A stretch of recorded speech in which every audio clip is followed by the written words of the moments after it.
영상이 또 끊어졌어요. 다시 연결해서 합니다. 번제를 드리는 그 경우에는 두 가지 경우가 있는데, 먼저 내가 죄를 지었어요. 죄를 지어서 번제를 드렸을 경우에는 속죄의 의미를 가지고 있습니다. 하나님 용서해 주세요 하는 속죄의 의미. 자, 그런가 하면은 죄하고는 관련 없이 번제를 드릴 경우가 있습니다. 예를 들면은 아브라함의 번제가 그랬겠죠? 이렇게 죄하고는 관련 없이 번제를 드릴 때는 뭡니까? 내가 하나님 앞에 충성하겠습니다 라는 의미를 가지고 있습니다.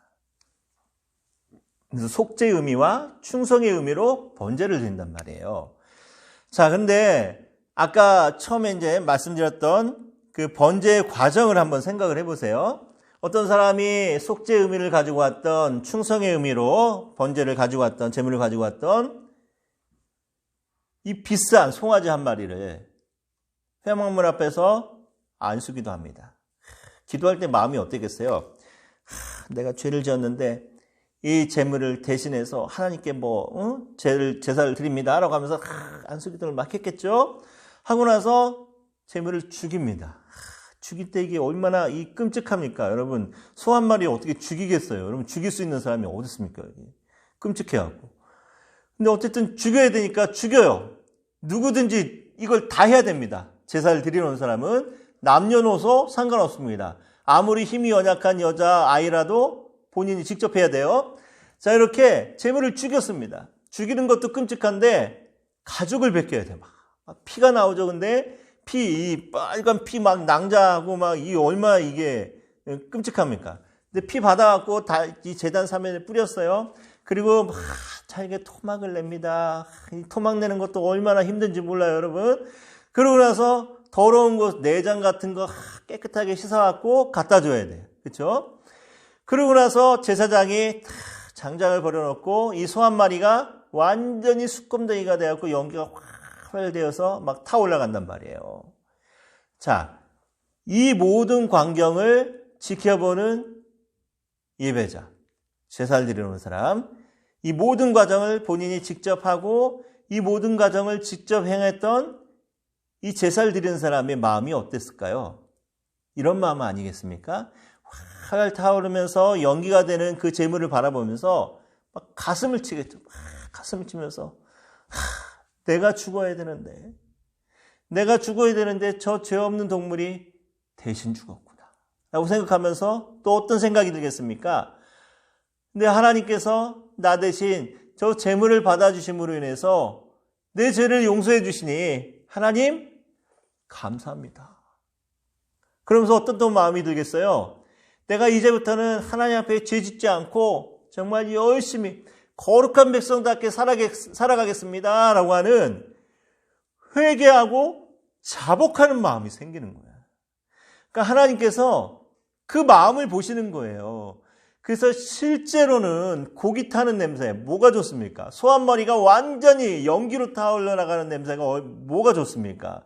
비록 실제로는 역겨운 냄새임에도 불구하고 그 제사를 드리는 사람의 통회하고 자복하는 그 마음을 보시고 이는 화제라 여호와께 향기로운 냄새니라 라고 하면서 이 제사를 기쁘게 받아주시는 거예요. 그래서 우리가 매주일 드리는 예배가 어떤 예배인지 다시 한번 점검해 봐야 됩니다, 여러분. 우리가 매주일 반복해서 예배를 드리다 보니까 정말 형식적으로 드릴 때가 많이 있다라는 거예요. 오늘 우리의 예배는 어떻습니까? 정말 하나님 보시기에 우리 지난 한 주간 동안의 삶이 정말 하나님 보시기에는 역겨운 삶이었어도 내가 이렇게 하나님 앞에 또 나의 죄를 진심으로 회개하고 자복하고 통회하는 마음으로 하나님 앞에 예배하며 나갈 때 그때 하나님께서 나의 모습을 그냥 향기롭게 의롭게 인정해 주시는 거예요. 이게 바로 하나님의 은혜인 거죠. 그래서 오늘 우리 예배를 다시 한번 점검해 봐야 됩니다. 우리 예배가 계속해서 형식적인 예배는 아닌지 정말 늘 하던 대로 습관대로 율법적으로 드리는 예배가 아닌지 우리 스스로를 한번 점검해 봐야 돼요. 저는 이 코로나 때문에 우리가 함께 모여서 예배하지 못하는 이 상황들이 어떻게 보면은 우리에게 약이 될 수도 있다고 생각합니다. 어떤 약입니까? 이번 기회를 통해서 함께 모여서 하나님 앞에 내 마음을 드리고 찬송하며 예배하며 하나님을 기쁘게 영화롭게 하는 것이 얼마나 소중한 것인지를 저는 이번 기회를 통해서 우리 모두가 다시 한번 깨닫고 점검해보는 그런 시간이 됐으면 좋겠습니다. 자, 그런데 문제는 이렇게 향기로운 냄새였던 이 예배를 하나님께서 저 뒤에 가보면은 예언자들의 그 외침을 통해서 뭐라고 얘기하시냐면은 더 이상 너희들의 고기 태우는 냄새가 역겹다라고 하시면서 더 이상은 제사 받아주지 않겠다라고 합니다. 왜 그랬을까요? 이렇게 하나님께서 향기로운 냄새로 맡아주셨던 이 제사를 더 이상은 역겹다라고 하시는 이유가 뭡니까? 간단해요. 제가 예전에 사역하던 교회에 새벽 예배를 가다 보면은 항상 거쳐서 가는 곳이 있는데 정육점을 한 곳을 거쳐갑니다. 근데 이 정육점 사장님이 꼭 제가 새벽 예배 가는 그 시간쯤에 항상 고기를 가지고 와서 그날 팔 이제 고기겠죠? 고기를 손질을 하는데 제가 한 번은 이렇게 지나가다가 유심히 그걸 한번 봤어요. 봤는데 와, 요만한 이렇게 칼 하나 가지고 꼭 사시미 칼처럼 생긴 그 칼 하나 가지고 고기를 이제 막 손질하는데 갈비면 갈비, 등심이면 등심 하면서 그 부위대로 다 하나씩 이렇게 발라내는데 우와, 진짜 최고의 기술자인 거예요. 그냥 별로 힘들이지 않은데도 스스스 하면서 다 부위별로 이제 고기를 이제 분류하는 거예요. 제가 그걸 보면서 어떤 생각이 들었냐면은 이스라엘 백성들의 제사의 모습도 바로 이랬겠구나라는 생각이 드는 겁니다. 여러분, 처음 죄를 짓고 하나님 앞에 제물을 가지고 나왔을 때 그 사람의 마음이 어땠을까요? 막 두렵고 떨리는 마음이었겠죠. 처음 송아지한테 딱 안수기도 하고 소 죽이려고 할 때 이거 끔찍해서 어떻게 죽입니까? 그 소 눈 동그란 소 그 막 눈 껌뻑껌뻑하는 그 소를 어떻게 죽입니까? 하지만 죽여야 되기 때문에 어쩔 수 없이 죽였어요. 정말 그냥 죽이면서 끔찍했겠어요. 가죽 벗길 때도 얼마나 힘들었겠습니까? 토막 낼 때 이거 얼마나 힘들어요? 그리고 피 막 대에 받아갖고 피 뿌리고 이 끔찍하죠. 더러운 내장, 정강이 깨끗하게 씻어오고 재물이 활활 불로 타 올라가는 이 모습을 보면서 처음에 예배를 드릴 때는 통회하고 자복하는 마음이 생기는 거야. 내가 다시는 이제 죄 짓지 말아야지. 이제 제발 정신 차리고 살아야지 하면서 하나님 죄송합니다. 감사합니다. 이러면서 예배를 드렸어요. 그러니까 하나님께서 향기로운 냄새로 맡아준 거야. 그 마음을 보시고. 자, 그런데 문제는 그러고 나서 죄를 안 짓냐고. 계속 짓잖아요. 이게 2번 되고 3번 되고 4번 되고 10번 되고 나니까 우와, 이거 막 최고의 기술자가 됐네. 이제 죄를 지어도 거리낌이 없어. 또 죄 졌네. 그냥 송아지 한 마리 끌고 와. 끌고 와갖고 그냥 가차없이 딱 안수기도 하면서 이제는 한 칼에 죽입니다. 가죽 벗기는 것도 이제 몇 번 해보니까 요령이 생겨갖고 막 스슥하니까 딱 벗겨져요.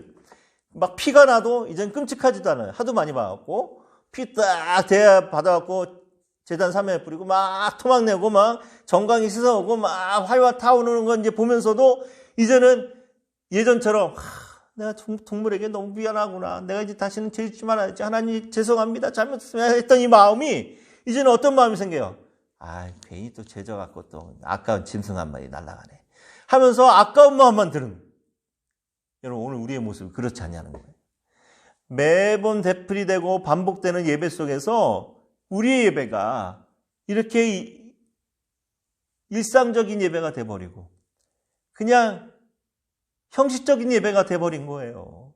아무런 감흥 없고 아무런 감동 없고 아무런 회개와 통회와 자복이 없는 그런 모습으로 하나님 앞에 나가니까 우리의 예배가 하나님께 향기로운 냄새로 받아지겠냐고. 여러분, 오늘 우리의 예배가 정말 하나님 앞에 향기로운 냄새가 될 수 있도록 우리 하나님 앞에 나갈 때 통회하고 자복하는 마음으로 나가기 바랍니다. 통회하고 자복하는 마음으로 나가기 위해서 어떻게 해야 돼요? 한 주간 동안의 삶이 하나님 앞에 거룩한 삶이 될 수 있도록 우리가 힘쓰고 애쓰는 과정이 필요한 거야. 그래야지 하나님 앞에 예배하며 나갈 때 통회하고 자복하는 마음도 생기는 거예요. 자, 번제가 이런 제사였습니다. 자, 그럼 두 번째 제사. 소제라고 하는 제사가 나옵니다. 번제의 특징은 제물의 모든 것을 다 불로 태워서 드리는 게 번제였어요. 그렇다면 소제의 특징은 뭡니까? 소제는 유일하게 곡식으로 드리는 제사라는 곡식. 고운 가루, 밀가루 같은 거겠죠? 고운 가루 10분의 1 에바. 10분의 1 에바라면 어느 정도냐면은, 어느 정도 양이냐면은 약 2.2리터. 우리 2리터짜리 생수 가득한 그 정도 이제 양을 이제, 소제 제사로 지냅니다. 자, 소제에는, 이런 뜻이 있어요. 번제는 히브리어로 올라라고 합니다. 말 그대로 연기로 되어서 올라가다라는 뜻을 갖고 있어요. 히브리어 발음도 올라예요. 신기하게. 소제는 히브리어로 민하라고 합니다. 민하. 히브리어 시간이 아니니까 그냥 한국말로 쓸게요. 민하. 민하의 뜻은 뭐냐면은 선물, 그리고 힘이 약한 사람이 강한 사람에 바치는 조공, 이런 뜻을 갖고 있습니다. 선물, 조공, 이런 뜻을 갖고 있어요. 자, 소제에는 2장 1절을 보세요. 소제에는 들어가야 될 것이 있습니다. 처음에 뭐냐면 1절에 보니까 기름을 붓고 유향을 놓으래요. 자, 기름과 유향.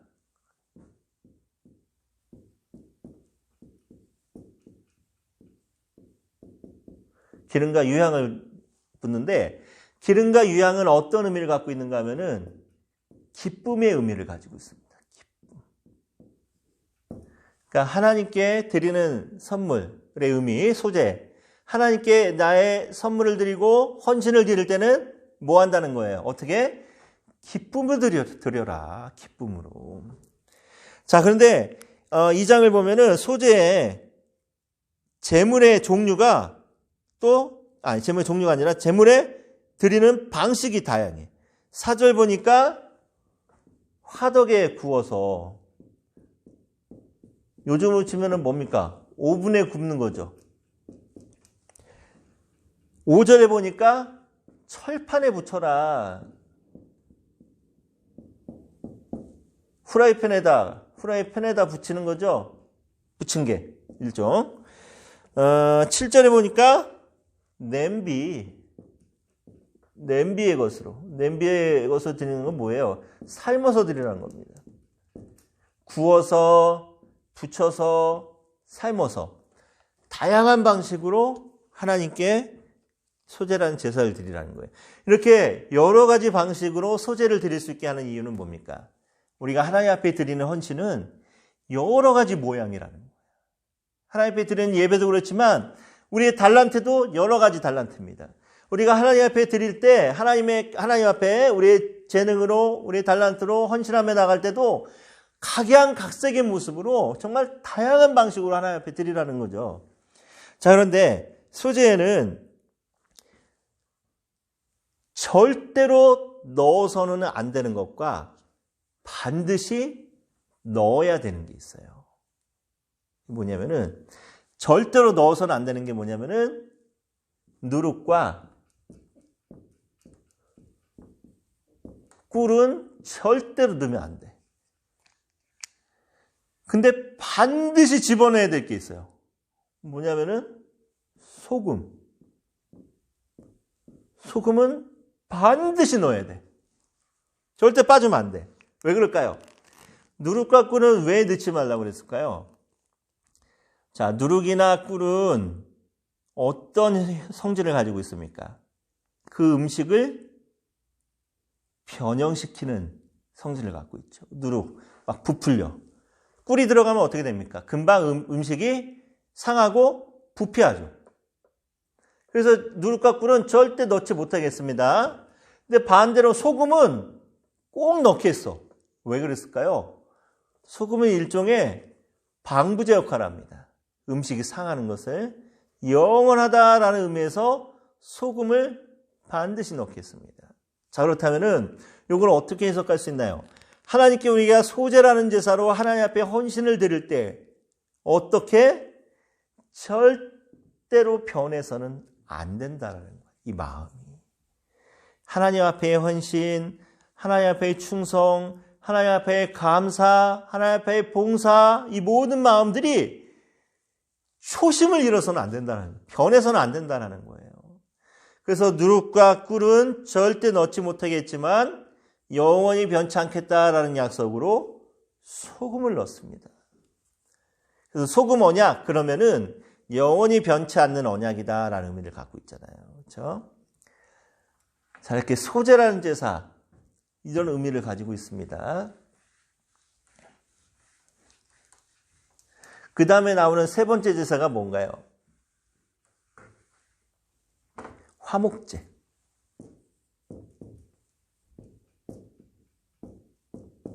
화목제는 히브리어로 쉘라밈이라고 합니다. 쉘라밈, 평화, 샬롬이라고 하는 평화의 이제 파생어 쉘라밈인데, 화목제의 가장 큰 특징이 뭔가 하면은 제사를 드리고 난 그 제물의 일정량을 제사를 드린 사람에게 다시 돌려줬다는 거예요.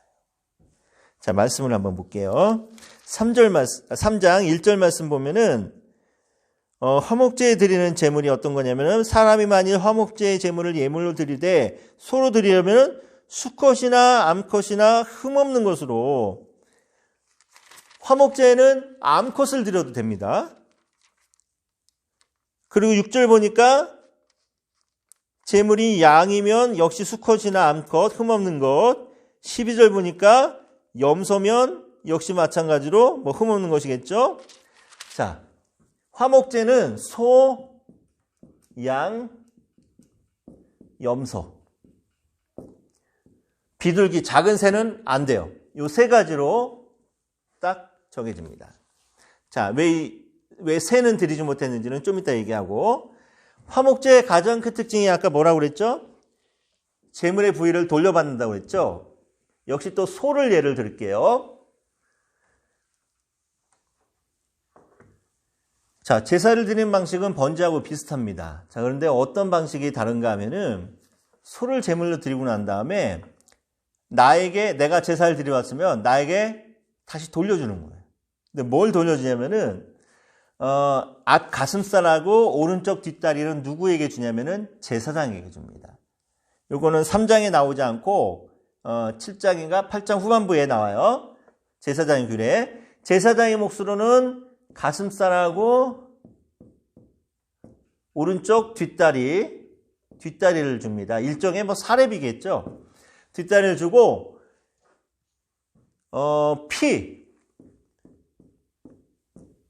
피는 하나님께 드립니다. 왜? 피는 생명을 상징하니까. 그리고 또 하나님께 드리는 부위가 뭐냐면 기름과 내장 중에서 콩팥을 하나님께 드려요. 기름은 왜 드리냐면은 기쁨의 의미도 있지만, 기름은 제물의 부위에 가장 좋은 것을 상징하고 힘을 상징합니다. 힘의 근원이 기름에서 나온다라고 생각합니다. 그래서 기름을 드리게 되고, 하나님께는. 콩팥은 왜 드리나요? 콩팥은 왜 드리냐면은 고대 세계 사람들은 사람의 감정, 사람의 마음이 어디 있다라고 생각했냐면은 콩팥에 있다라고 생각했어요. 왜 그렇게 생각했느냐? 나도 몰라. 고대 세계 사람들은 그렇게 생각했대. 그래서 콩팥을 드린다라는 말의 의미는 하나님께 뭘 드린다는 거예요? 나의 마음을 드립니다. 라는 의미로 하나님께는 피, 기름, 콩팥, 제사장에게는 가슴과 오른쪽 뒷다리, 나머지 소 머리,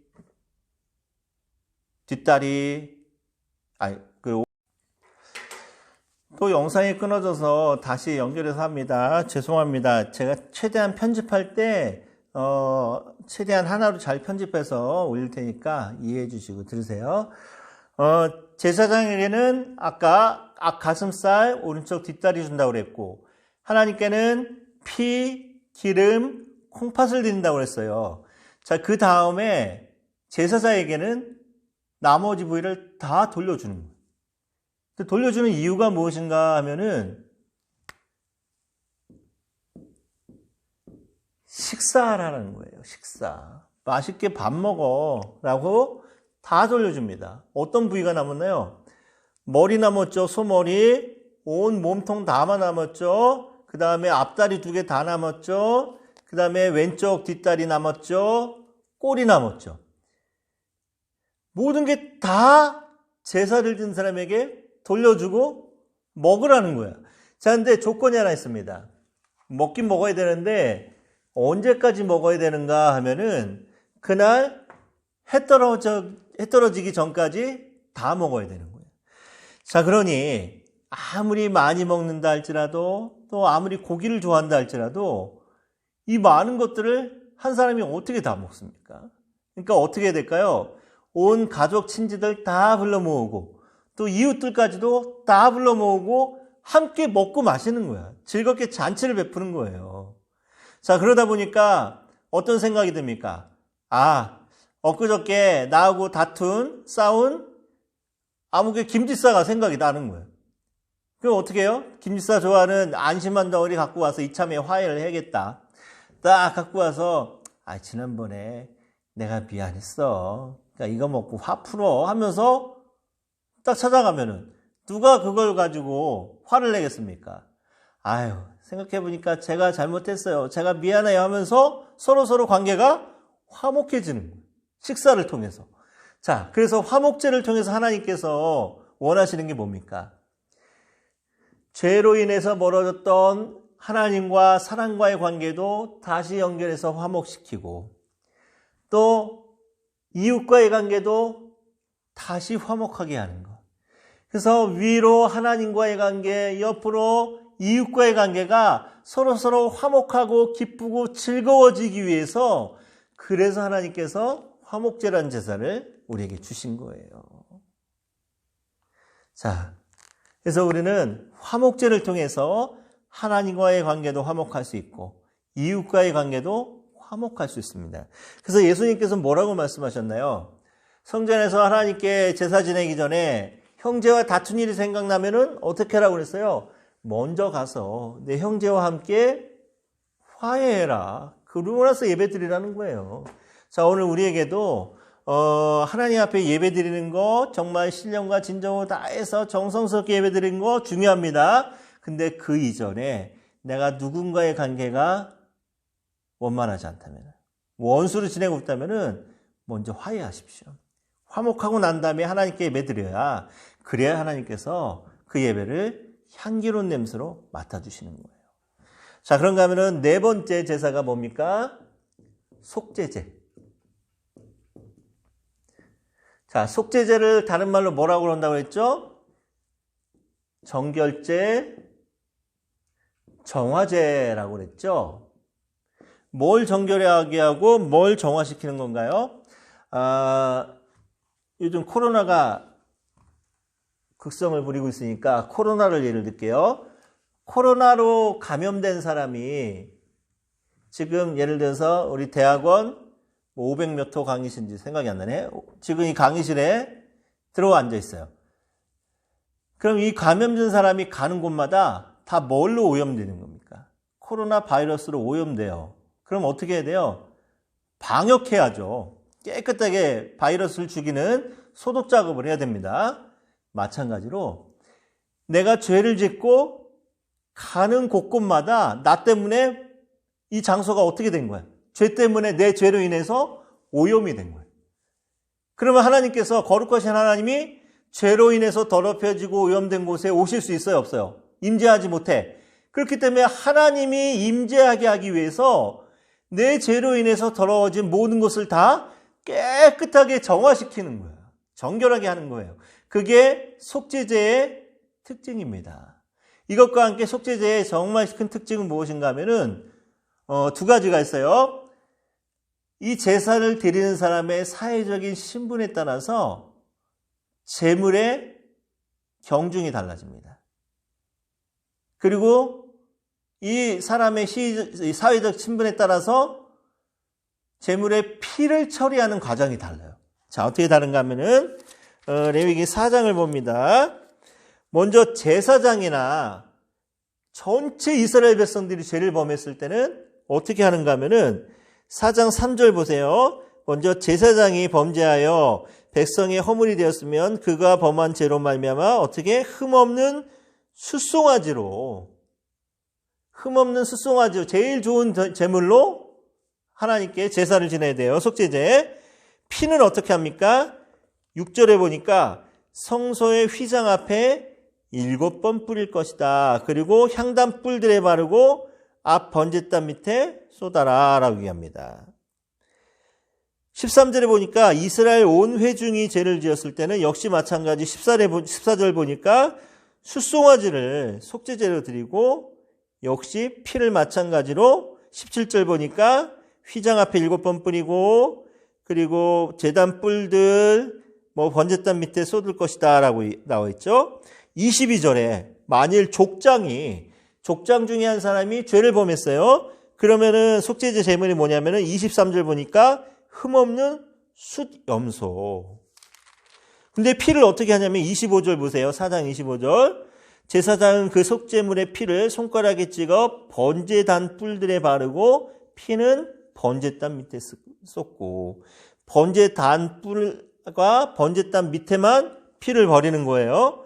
27절. 평민의 한 사람이 죄를 지었을 때 흠없는 암염소. 역시 피는 마찬가지로 30절 보니까 제단 뿔들에 바르고 그 피 전부를 제단 밑에 쏟고 일반 백성 중에 한 명이 또 죄를 지었을 때는 암양으로도 32절에 보니까 드릴 수 있고 피는 역시 똑같은 방식으로 7절에 보면 아주 가난한 사람은 산비둘기 2마리나 집비둘기 2마리로 피는 어떻게 합니까? 새는 조금해서 피가 조금밖에 안 나오니까 그냥 제단 곁에 뿌리고 흘리라 이렇게 이제 나와 있죠. 자, 제사장, 족장, 일반 백성. 제사장이나 온 백성이 죄를 졌을 때는 송아지, 족장 죄를 쓸 때는 숫, 염소, 백성이 죄를 쓸 때는 암, 염소나 양, 그리고 가난한 사람은 비둘기. 자, 제물의 경중이 다릅니다. 왜 다를까요? 이렇게 생각해 보세요. 주일학교 꼬맹이 하나가 주일날 예배를 안 드리고 엄마한테 헌금을 받아갖고 어디로 갔는가 하면은 교회로 안 가고 PC방 가갖고 게임을 했네. 예배 땡땡이 치고. 주일학교 전도사님한테 걸렸어. 그럼 어떻게 혼나야 됩니까? 꼴밤한테 딱 맞고 다음부터 그러지 마! 하고 그냥 야단치면 됩니다. 근데 조금 컸어요. 청년회장이 주일날 예배, 청년 예배를 땡땡이 치고 그날 중요한 청년부 행사도 있었는데 자기 애인이랑 에버랜드 놀러 갔네. 근데 이게 때마침 봄을 맞이하여서 취재 카메라가 딱 이렇게 에버랜드를 찍는 중에 청년회장이 찍혔어. 교회다가는 아프다고 거짓말하고 왔는데 청년부 담당 전사님한테 걸렸어. 그럼 어떻게 혼내야 됩니까? 불러다 놓고 네가 청년부 회장으로서 이러면 되겠냐 하면서 이제 정말 눈물 쏙 빼게 야단을 쳐야죠. 그렇죠?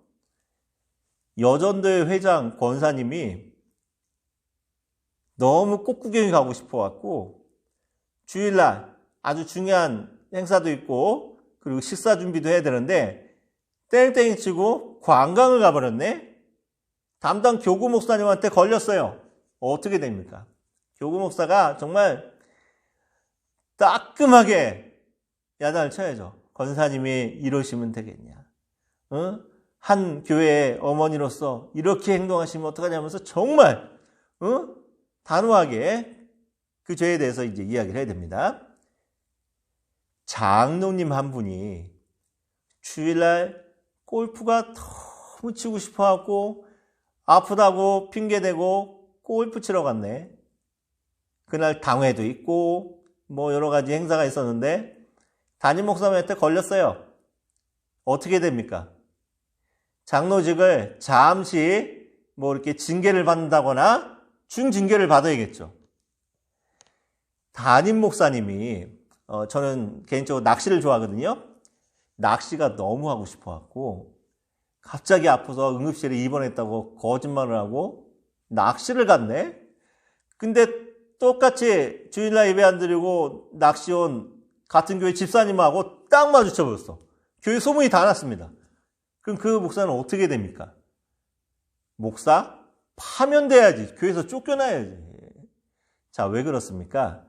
똑같이 주일 예배를 땡땡이 치고 자기 하고 싶은 거 했어요. 근데 어린 주일학교 학생은 꼴밤 한 대 딱 맞고 끝내야 되지만 저 목사님 장로님은 징계받고 쫓겨나야 되는 이유가 뭡니까? 그만큼 영적인 책임감이 있기 때문에 그런 거예요. 여러분, 주일학교 아이 하나가 주일 예배 드리지 않고 죄를 진 거는 그냥 자기 혼자 그 영향력으로 끝납니다.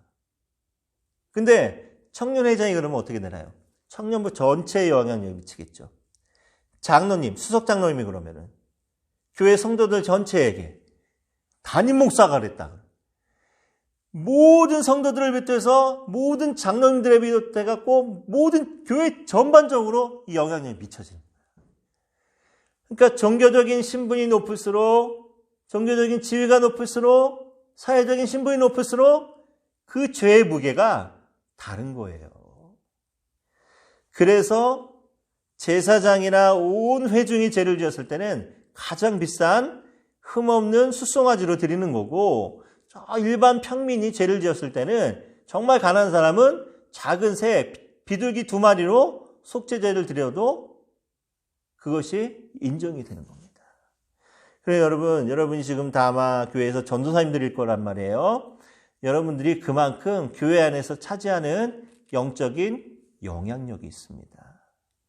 여러분들이 어떻게 행동하냐에 따라서 여러분들이 맡고 있는 부서, 그리고 교사들, 그리고 그 아이들, 그 영혼들에게 여러분들의 행동이 영향력을 미치는 거예요. 여러분들의 말 한마디, 여러분들의 행실 하나가 얼마나 중요합니까? 그러니까 정신 바짝 차려야 된다는 거예요. 자, 근데 속죄제에는 또 다른 특징이 하나 있다고 했죠? 피를 처리하는 과정이 다르다고 했어요. 자, 왜 그런가 하면은 성막 문이 있고 번제단 있고 여기 성소가 있죠? 반 나눠서 지성소. 여기는 이제 언약궤가 들어있는 지성소. 그리고 그냥 성소. 여기는 이제 뭐 향단도 있고 뭐 이렇게 진설병 넣는 이렇게 상도 있고. 일반 백성이나 그 족장이 죄를 졌으면 피를 어떻게 한다고 했어요? 제단 뿔에 바르고 제단 주변에다가 피를 흘린다고 그랬죠. 여기까지. 왜? 일반 백성이나 족장들은 제사를 지내러 와도 여기까지밖에 들어오지 못해. 그러니까 죄를 짓고 들어와도 여기까지만 오염이 되는 거예요. 그러니까 번제단 뿔과 번제단 사면에 피를 뿌리면서 깨끗하게 정화시키는 거예요. 제사장인 경우는 다릅니다. 제사장은 어떻게 합니까? 성소에 들어와서 활동을 합니다. 그 제사장이 죄를 지으면 어디가 오염되는 거예요? 전체와 성소까지 오염이 되는 거예요. 그래서 어떻게 합니까? 지성소를 가로막고 있는 커튼, 휘장에다가 7번 피를 뿌리고 향단 뿔에도 바르고 번제단 뿔에도 바르고 제단에도 뿌리고 하면서 제사장이 가는 모든 영역 그곳에 다 죄로 인해서 오염됐기 때문에 깨끗하게 정화를 시키는 거예요. 이렇게 해야 되는 이유가 뭡니까? 그래야 거룩하신 하나님께서 이스라엘 백성들과 함께 임재할 수 있기 때문에. 그래서 죄로 더럽혀진 곳, 죄로 오염된 모든 것을 깨끗하게 정화시키는 작업을 하는 거예요. 자, 그러니 사회적인 신분, 종교적인 신분이 높을수록 우리의 위치가, 우리의 사명감, 책임감 이런 것들이 얼마나 더 막중해집니까? 어깨가 무거워지는 거예요.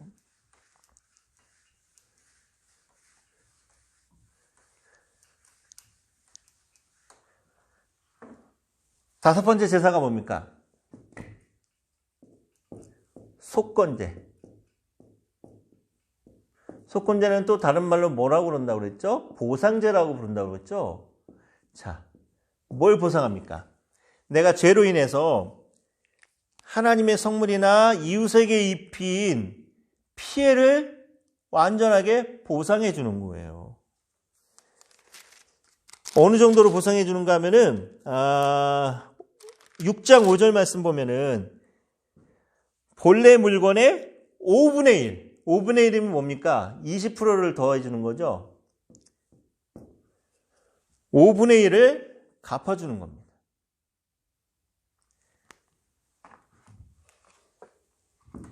(20% 맞나? 가봤어. 5분의 1이? 100의 5분의 1이면 20% 맞구나. 자, 5분의 1을 갚아주는 거예요. 자, 그런데 속건제에 사용되는 제물에는 딱 한 가지입니다. 6장 6절 말씀, 흠없는 수량. 오직 흠없는 수량으로만 속건제를 드릴 수 있었습니다. 왜 그랬을까요? 이거죠, 일종의. 내가 예를 들어서 다른 사람의 물건 100만 원짜리를 망가뜨렸어. 그럼 100만 원짜리에다가 아까는 5분의 1을 더해서 준다고 했잖아요. 그러면은 5분의 1 더해서 120만 원을 보상을 해줘야 되는 거야. 그러면은 그래야지 이게 완전한 보상이 됩니다. 자, 그런데 이거 쓰던 건데 준 거니까 그냥 50만 원만 받으세요 하고 50만 원 줬다고 그래봐. 그럼 완전한 보상이 아니잖아. 그러니까 5분의 1을 더해서 120만 원을 갚아주는 게 이 당시 율법이었던 거예요. 하나님께도 마찬가지고. 자, 근데 이것과 관련해서 삭개오의 믿음을 한번 볼게요. 삭개오가 예수님을 만나고 그 귀한 구원의 은혜를 체험하고 나서 예수님께 이렇게 고백합니다. 제가 누구 것을 빼앗거나 뭐 강제로 토색하거나 막 이런 것들이 있으면은 어떻게 하겠다 그러세요? 4배를 갚겠습니다. 그렇게 하면 4배. 처음에 성경을 읽을 때는 째째하게 4배가 뭐야, 한 10배 정도나 아니면은 그 성경의 완전 숫자인 7배 정도로 감당하지 4배가 뭐냐라고 생각을 했는데, 자, 율법에는 5분의 1을 더해서 20%만 더해서 갚으면 돼요. 1.2배. 근데 삭개오는 뭐라고 하냐면 내가 4배를 갚겠습니다 라고 하면서 완전한 피해적인 보상을 완전하게 하겠다는 겁니다. 그러니까 삭개의 믿음이 대단한 믿음이었죠. 그렇죠? 오늘날 이 속건제를 우리는 어떻게 적용해야 될까요? 여러분, 혹시라도 누군가에게 돈 빌리고 갚지 않은 거 생각나시면은 지금 빨리 갚으십시오. 만약에 10만 원 빌렸는데 안 갚았으면은 거기다가 5분의 1, 2만 원 더해서 12만 원 빨리 갚으시고 식사 한번 깨끗하게 정말 대접해갖고 깨끗하게 해결하십시오. 그래야지 여러분들이 오늘날 속건제의 정신을 그대로 적용하는 거예요, 삶에. 그래야 하나님이 향기로운 제물로 받아주는 거예요, 냄새로. 자, 이렇게 하나님께서 번제, 소제, 화목제, 속죄제, 속건제 이런 5가지 제사를 통해서 이스라엘 백성들이 죄로 인해서 하나님의 임재를 경험하지 못하는 일이 없도록, 그래서 다시 하나님의 임재를 누리고 경험하고 하나님의 복과 은혜를 받게 하기 위해서 이런 5가지 제사를 줍니다. 그런데 죄하고 관련된 제사는 이 5가지 제사 중에 3가지죠. 처음에 번제, 그 다음에 속죄제, 속건제. 죄하고 관련된 제사는 3가지인데, 자, 이게 어떤 모델이 있을까요? 번제는 죄를 지었기 때문에 나를 대신한 제물이 활 타서 죽음으로써 연기로서 드려져야 된다라고 하는 법적인 모델을 제시합니다. 번제가. 속죄제는 뭔가요? 내 죄 때문에 오염됐던 곳들을 깨끗하게 정화시키는 의학적인 모델을 제시하죠. 속건제는 내 죄로 인해서 누군가에게, 하나님과 이웃들에게 피해를 입은 것에 대해서 완전하게 보상하는 상업적 모델을 제시합니다. 자, 이렇게 제사가 주는, 예배가 주는 의미가 이런 거예요. 그래서 우리가 하나님 앞에 예배를 정말 철저하게 드리는 게 참 중요한데, 제발 이런 마음들을 좀 가지고 그러고 예배를 드리라고.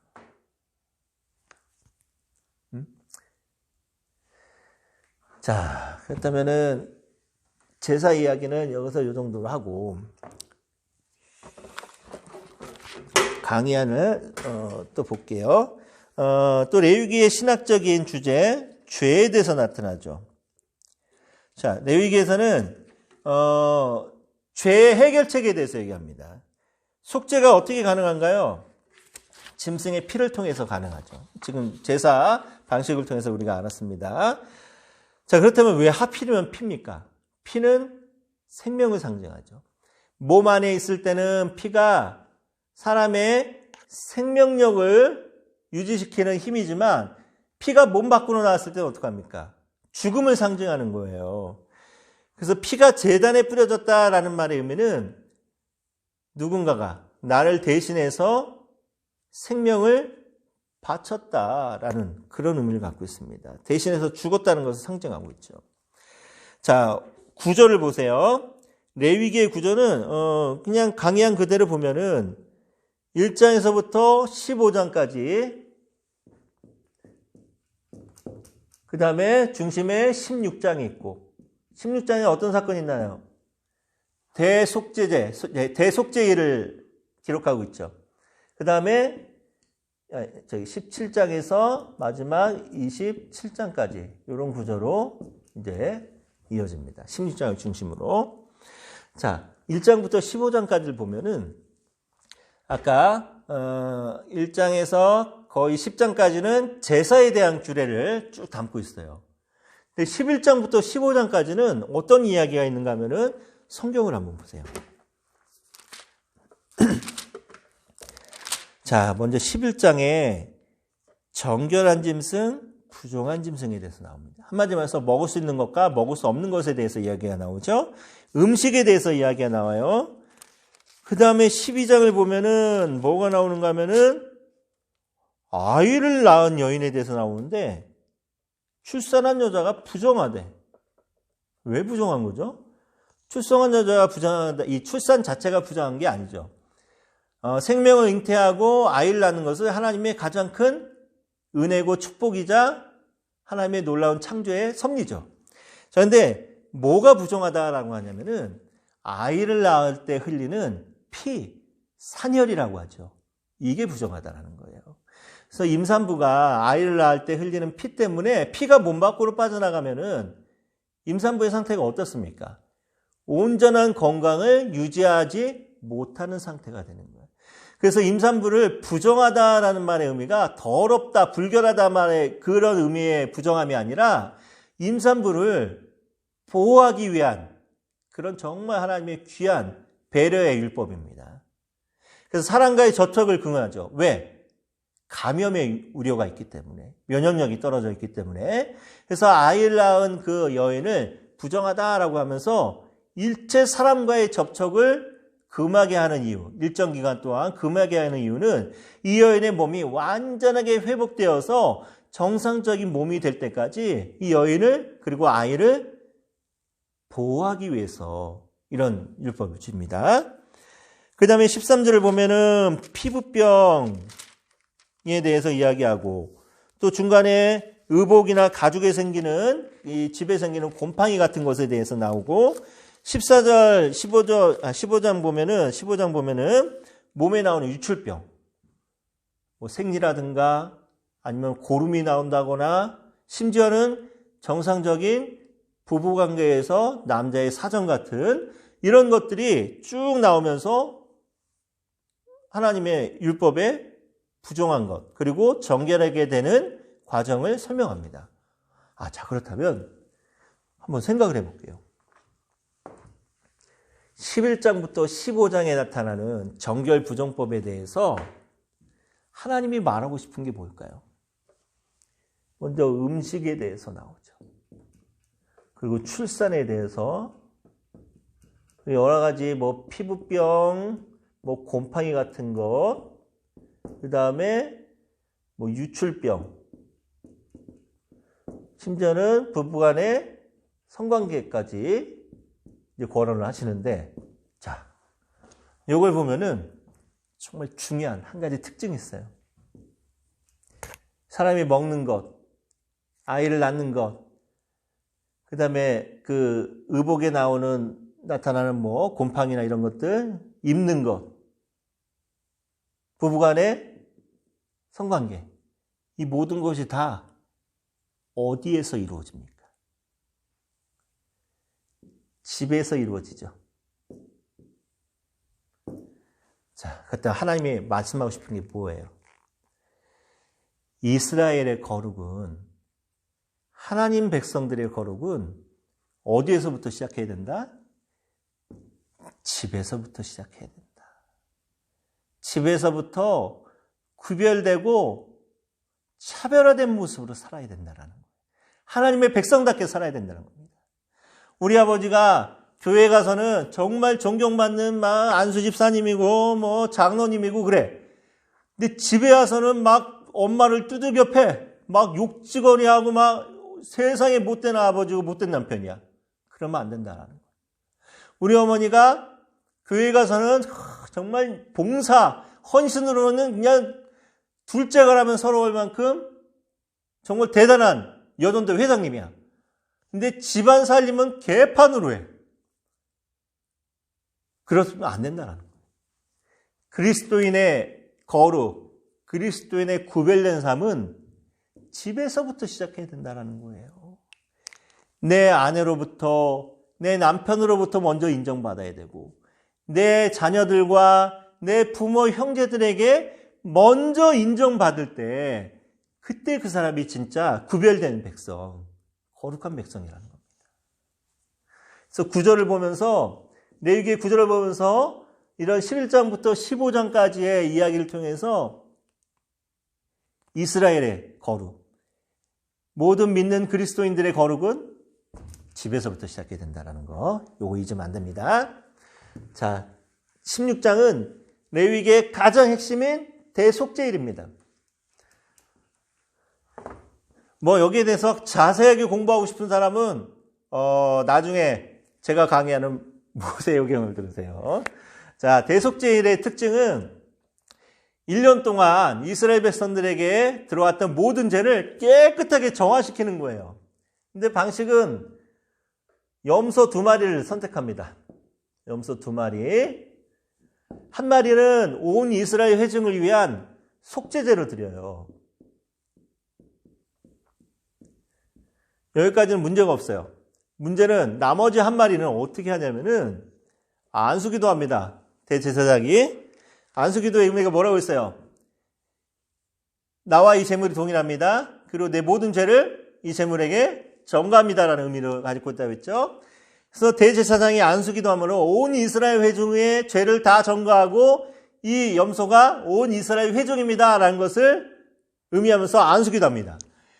그리고 이 안수기도한 이 한 마리 염소는 어떻게 하냐면은 광야로 보내는 거예요.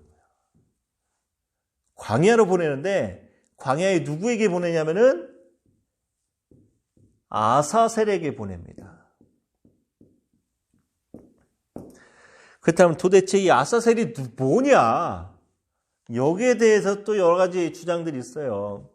어떤 사람들은 이 염소가 떨어져 죽는 절벽의 이름이 아사셀이다. 또 어떤 사람은 광야에 사는 귀신의 이름이 아사셀이다라고 얘기합니다. 자, 그래서 많은 사람들이 아마 광야에 사는 귀신의 이름이 아사셀이다라고 생각을 하는데, 그렇다면은, 아니, 이스라엘 백성들이 우상을 섬기는 거예요, 지금? 대놓고? 한 마리는 하나님께 속죄 제물로 드리고, 한 마리는 광야에 사는 귀신 아사셀에게 제물로 드린다면은, 아니, 이스라엘이 하나님도 섬기고 아사셀이라고 하는 귀신도 섬긴다는 얘기입니까? 이건데, 그렇지 않습니다. 자, 어떤 의미가 있냐면은, 아사셀에게 안수기도해서 염소 한 마리를 보내서 죽게 한다라는 것은 이스라엘 백성들의 모든 죄의 근원, 광야에 사는 더러운 귀신인 아사셀에게부터 온 모든 죄를 다시 다 어떻게 한다는 거예요? 아사셀에게 돌려보낸다라는 의미예요. 그 대속죄를 통해서 이스라엘 백성들이 뭘 하고자 하는 겁니까? 이스라엘 백성들 사이에 있는 모든 죄를 다 해결해서 깨끗하게 정화시켜서 하나님께서 이스라엘 백성 진중에 임재하게 하기 위해서, 하나님의 은혜와 하나님의 복을 누리게 하기 위해서 1년에 한 번씩 이런 예식들을 거행합니다. 그러니까 이스라엘 백성들이 광야에서 불평도 많이 하고 원망도 많이 하고 죄도 많이 지었지만, 심판도 그래서 받았지만, 이렇게 항상 하나님 앞에 정결한 모습으로, 거룩한 모습으로 살아가려고 했던 이스라엘 백성들의 그 정신을 우리가 잊어서는 안 되네요. 자, 그래서 오늘 우리가 이 레위기라는 책을 통해서는 우리가 하나님 앞에 하나님의 백성으로서 어떻게 살아야 되는가에 대해서 그 지침을 알려주는 책이 바로 레위기입니다. 그래서 여러분 모두가 하나님 앞에서 거룩한 백성답게, 흠없는 백성답게, 정말 구별된 백성답게 살아가는 우리 모든 학생들이 되시기 바라고, 또 여러분들의 모든 지도를 받는 어린 학생들과 교사들, 성도들에게도 이런 거룩함이 전해질 수 있는 그런 귀한 은혜가 있기를 바랍니다. 우리 레위기 공부 여기까지 이렇게 마치고, 다음 주는 민수기와 우리 신명기에 대해서 이제 공부를 하겠습니다. 될 수 있으면 2권 다 했으면 좋겠는데 시간이 허락되는 데까지 강의를 하도록 하겠습니다. 다음 시간에는 수고하셨고 또 건강한 모습으로 우리 하루빨리 만나도록 하겠습니다. 감사합니다. 기도가 마칠게요. 하나님 감사드립니다. 오늘 또 레위기를 통해서 내가 거룩하니 너희도 거룩하라라는 귀한 말씀 또 가지고 우리가 공부를 했습니다. 또 하나님 도와주셔서 우리 모든 우리 학생들 건강 지켜주시고 우리 거룩한 백성답게, 또 특별히 이 귀한 거룩한 백성들을 하나님께로 인도하는 거룩한 사역자의 삶으로서 부족함 없도록 항상 함께하여 주시옵소서. 우리 다음에 건강한 모습으로 만나서 함께 수업하며 또 토론하고 또 대화 나눌 수 있을 때까지 모든 것들 지켜주시길 바라오며 예수님의 이름으로 기도드렸습니다. 아멘. 감사합니다.